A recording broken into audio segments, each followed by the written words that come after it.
Hi everyone, তোমাদের সকলকে talking টমে স্বাগত। আমি ডেজিনা। আজকে চলে এলাম তোমাদের সাথে হায়দ্রাবাদের ডে 4-এর গল্প নিয়ে। তোমরা সকলেই জানো হায়দ্রাবাদের ডে 3-তে আমরা গেছিলাম রামোজি ফিল্ম সিটি, আর হায়দ্রাবাদের ডে 4-এ আমরা হায়দ্রাবাদের যে নিয়ারেস্ট সাইট সিনগুলো আছে সেগুলো করে দিয়েছিলাম। ফার্স্টেই আমরা চলে গেছিলাম গোলকোন্ডা ফোর্ট। এইটা একটা হিস্টোরিক্যাল প্লেস। তো যারা যারা এই গোলকোন্ডা ফোর্টের তথ্য জানতে চাইছো তারা কিন্তু একটা করে গাইড নিয়ে যেও। গাইডরা খুব সুন্দর করে বুঝিয়ে দেবে।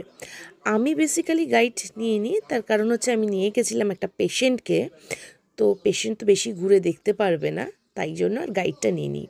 কিন্তু আমি যেইটুকুনি শুনে শুনে দেখে বুঝেছি বা গাইডের কিছু কিছু কথা শুনে বুঝেছি, গোলকোন্ডা ফোর্টের একটা তথ্য আছে। তখনকার দিনে প্রহরীরা এক প্রান্ত থেকে আর এক প্রান্ত হাততালির মাধ্যমে জানাতো। ধরো কোনো প্রহরী যদি নিচে দাঁড়িয়ে রয়েছে আর কোনো প্রহরী দুর্গের উপরে ধরো দাঁড়িয়ে রয়েছে, তারা যদি হাততালি দিত সেটা ইকোফর্ম হয়ে অপোজিট মানে দুর্গের ওপরে থাকা প্রহরীর কাছে যেত। তো এইটা হচ্ছে গোলকোন্ডা ফোর্টের একটা বিশেষত্ব। এছাড়াও আরও কিছু আছে, তার জন্য তোমাদের গাইড নিতে হবে। তো নেক্সট আমরা চলে গেছিলাম চারমিনার। চারমিনারের আছে মসজিদ, মাজার। হায়দ্রাবাদের চারমিনার হচ্ছে বিখ্যাত জায়গা। এখানে বড় একটা মার্কেট আছে, যেরকম আমাদের কলকাতায় বড় বড় মার্কেট, সেরকম হায়দ্রাবাদের চারমিনারটা হচ্ছে বড় মার্কেট। এখানে প্রচুর প্রচুর শপিংয়ের তোমরা জিনিস পাবে। আমি যেরকম ক্লিপ কিছু কিনেছিলাম হায়দ্রাবাদে, আমার কেনার মতন কিছু প্রয়োজন মনে হয়নি এবং দরকার লাগেনি, তাই কিনিনি। কিন্তু হায়দ্রাবাদে গেছি, কিছু না কিনলে হয়, তাই আমি একটু শপিং করব বলে ক্লিপ কিনে নিয়েছি। তারপরে আমরা ওখান থেকে বেরিয়ে গেছিলাম বিড়লা মন্দির, সাগর লেক, এনটিআর মিউজিয়াম।